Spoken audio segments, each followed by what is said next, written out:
Hi, everyone. My name is Katie O'Hara Krebs, and I am the social media editor for Portal Libraries in the Academy. I'm pleased to welcome today Emily Reed, Research and Instruction Librarian at Penn State University Libraries. She is here to speak about her recent article, Inclusion and Empathy Are Not Enough, Cultivating Student Belonging in the Academic Library Through Compassion, which is part of the features in Reports from the Field in Portal. This article can be found on Portal's site in volume 25, issue 4, and it is free to read, and viewers may access it by navigating to the Johns Hopkins Press site or the preprint site for Portal. Welcome, Emily. Thank you for being with us today. Thank you so much for having me. Yes, well, so let's get started. I just was wondering what your motivation was or inspiration when you were preparing for this research project.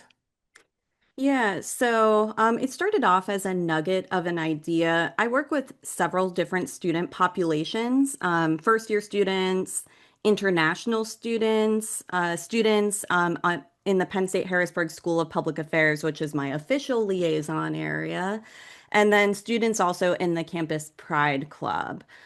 So my campus academic library has this emphasis on student belonging, which a lot of academic libraries have that emphasis.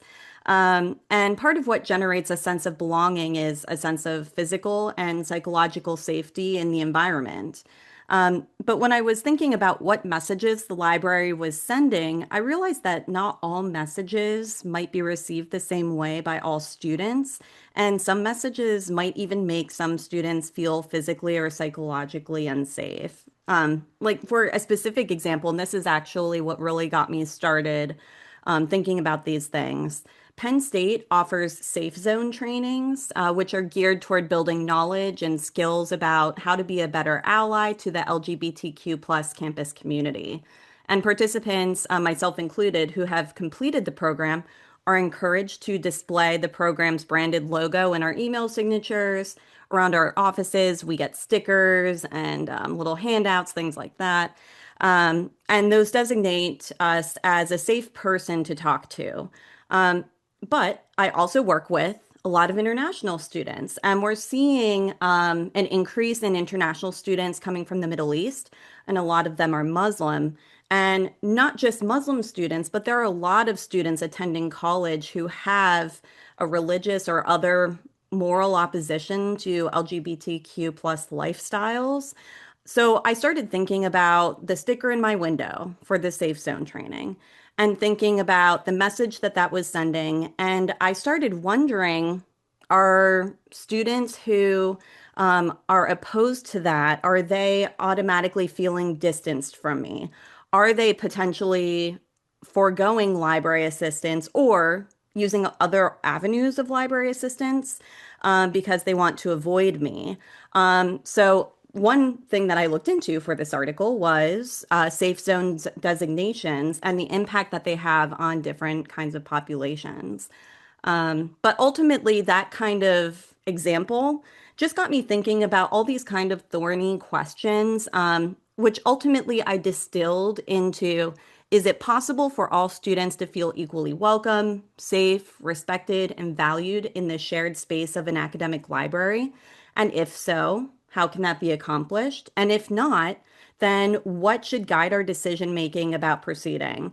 Are we inadvertently more welcoming to certain populations while disenfranchising others? And I wanted to look at those questions really through a lens of the messages that the library is outwardly sending. That's great. You tackled some really big, as you said, thorny problems. So you've started to give us a little bit of insight into the overall piece, but I wonder if you could give us a summary of the article that was published and how what some of your findings were. Sure. As you had mentioned, my article is published in the Reports from the Field column. So, it's not an empirical, peer-reviewed study. I was a lot more interested in just investigating these kinds of questions that have arisen through my own professional experiences. I wanted to see what LIS literature and more generally higher education literature has to say and to ultimately see what kind of meaning academic libraries could take away that would be impactful for students. So, while investigating these questions, I found that a lot of articles talk to the positive attributes of empathy and inclusion in academic libraries, um, but those alone are not enough to generate a sense of student belonging. They help to set the stage by cultivating an environment where students have a great amount of potential to feel a sense of belonging, but they're ultimately passive. Inclusion in particular focuses on specific populations, characteristics, and are very, very broad, but don't necessarily speak to the specific needs of individuals. And libraries can and should advocate for inclusion and empathy, but we should be doing more. It shouldn't stop there. One thing I found was I was researching belonging in schools, belonging in higher education, and one of the key themes that came up was social connections and acceptance, not just between students as peers, but also between students and teachers or other personnel. Um, so, in asking all these questions, I knew that it was possible that I might not come to a perfect one size fits all, all-encompassing kind of answer. One of the challenges that I wrestled with was the current political climate, specifically around censorship in libraries.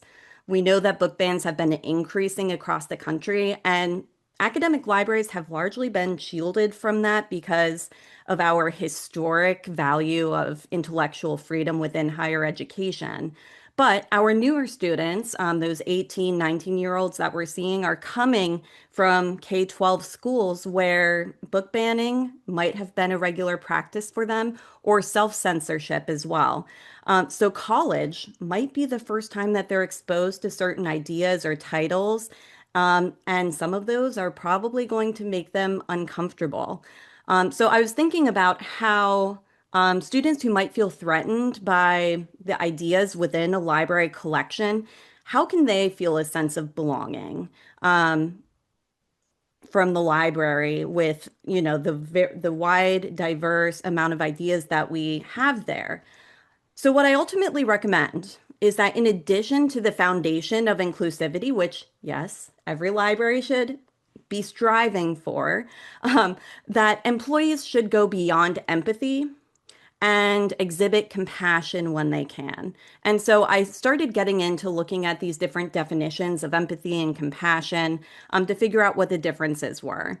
Empathy involves listening, reflecting, taking perspectives.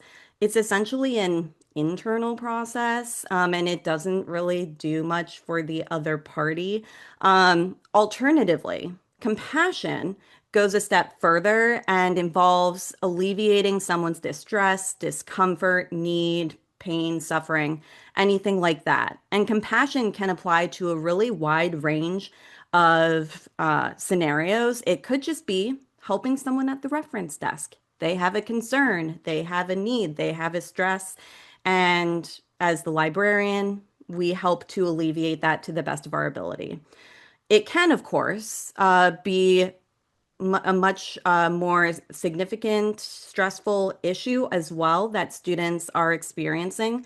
And I really wanted to get into the weeds. I really wanted to look at these kinds of scenarios that don't have always comfortable answers for libraries.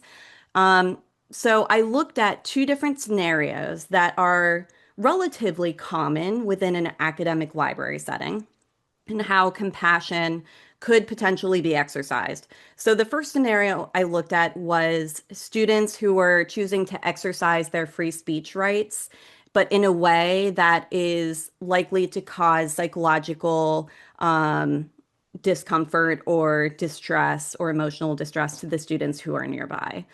This is something that we see on our campuses. There are free speech events. Sometimes those events make their way into the library. Another scenario that I looked at was when students who have clashing values when it comes to religion and identity, and this is really stemming from that safe zone training that I mentioned earlier, how libraries can be compassionate in those circumstances as well. So I offer practical guidance, questions that you can ask yourself when you're getting into those complicated, tricky scenarios, things to think about so that you can determine a good path forward. And to like circle back around, my argument is that empathy doesn't forge a social connection with students strongly enough because it's ultimately one way where we're listening, taking things in, and reflecting about how things impact us, but it doesn't necessarily reflect back on the original patron or the student usually. But because in strong social bonds have been found to be a really important factor in fostering a sense of belonging within educational contexts, compassion is going to be able to do that job.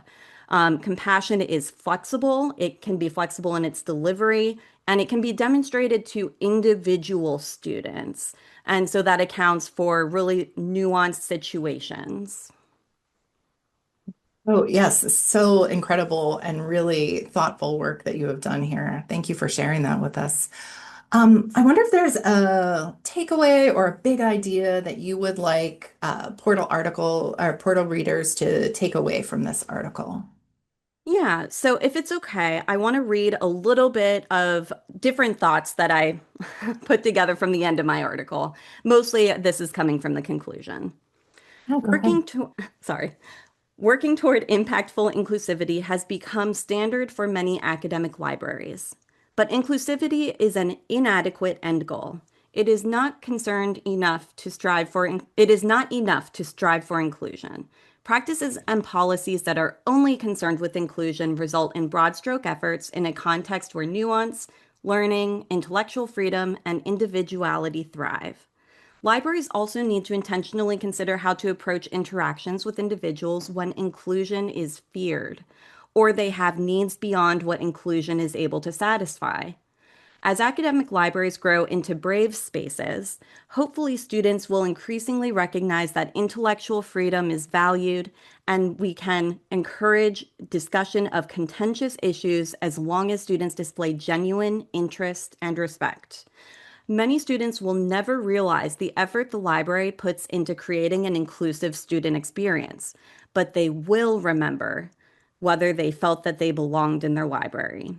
Carefully shaping an environment where students feel accepted, respected, included, and supported in their library fosters a mental and emotional mindset where students build the confidence to pursue intellectual creativity, are not afraid to seek assistance, and flourish not just in their academics but among their peers as well.